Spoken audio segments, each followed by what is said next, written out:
Hello दोस्तों, कैसे हैं आप लोग? तो आज हम पढ़ेंगे क्लास 10th का चैप्टर नंबर 3 दो चर वाले रैखिक समीकरण। ठीक है? तो सबसे पहले हम दो चर वाले रैखिक समीकरण का इंट्रोडक्शन दे देते हैं। ठीक है? यानी कि class 10th chapter 3 linear equation in two variable.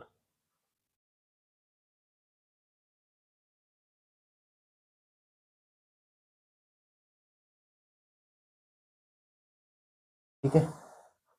ये रहा।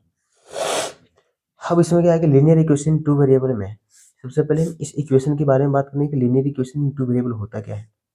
यानी कि इसमें कोई दो वेरिएबल होगा, ठीक है, और उसका मैक्सिमम पावर 1 होगा।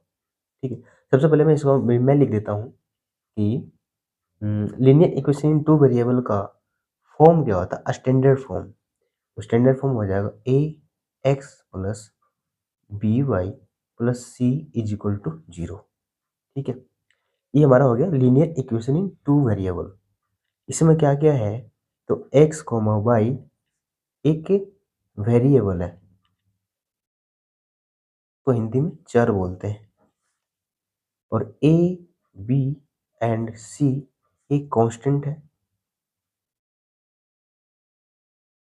कांस्टेंट है, या फिर इसको हम रियल नंबर भी बोल सकते हैं कि रियल नंबर कोई ना कोई रियल नंबर ही होगा। रियल नंबर है, इसको हिंदी में हम अचर बोलते हैं। ठीक है, चलिए, जहां पे ए नॉट इक्वल टू 0 या फिर बी भी नॉट एंड लिख लो, ए नॉट इक्वल टू 0 और बी नॉट इक्वल टू 0 होना चाहिए। सी हो भी सकता है, नहीं भी हो सकता, सी तो एक कांस्टेंट टर्म है। ठीक है, चलिए, अच्छा, अब क्या करते हैं इसमें कि जहां पे डिग्री ऑफ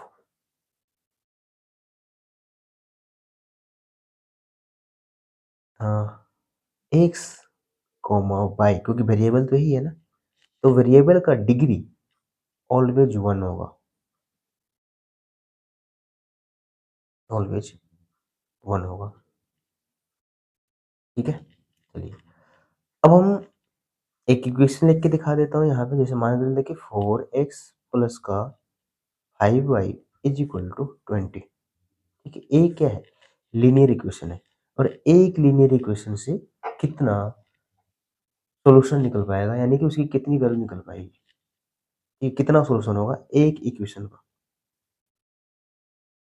एक इक्वेशन होगा टू वेरिएबल में, तो उसका कितना इक्वेशन होगा, अ, कितना सॉल्यूशन होगा वो देखना।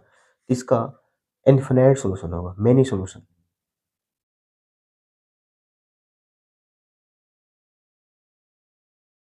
इसका कितना होगा, मेनी सॉल्यूशन होगा, इनफाइनाइट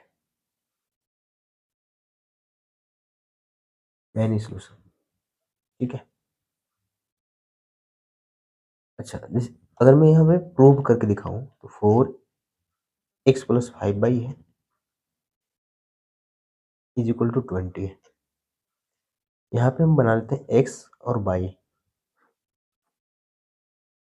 अब क्या करना है कि x की जगह पर कुछ भी पुट करिए, 0 पुट कर दो, x की जगह पर 0 पुट कर दिए, पूरा 0 हो जाएगा, तो y की वैल्यू कितना हो जाएगा, 5 से डिवाइड होगा तो 4 हो जाएगा।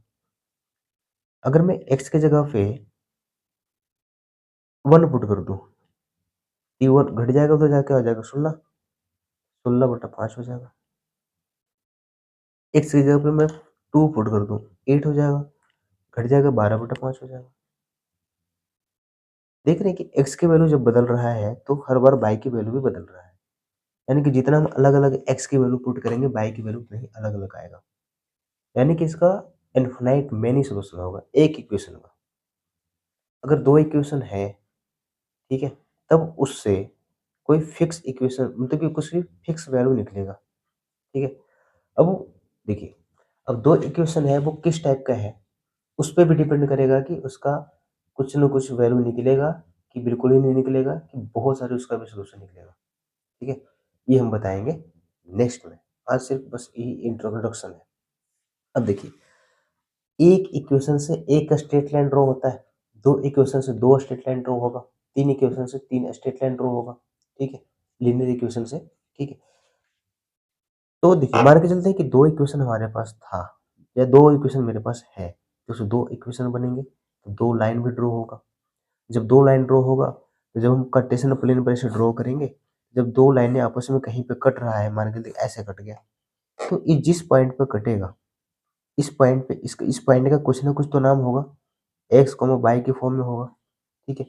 इस इक्वेशन भी एक्स वाई के फॉर्म में होगा। मान के चलते हैं कि a1 x plus b1 Y plus का c1 इज इक्वल टू 0, और इसका है a2 X plus b2 Y plus c2 is equal to 0, ठीक है।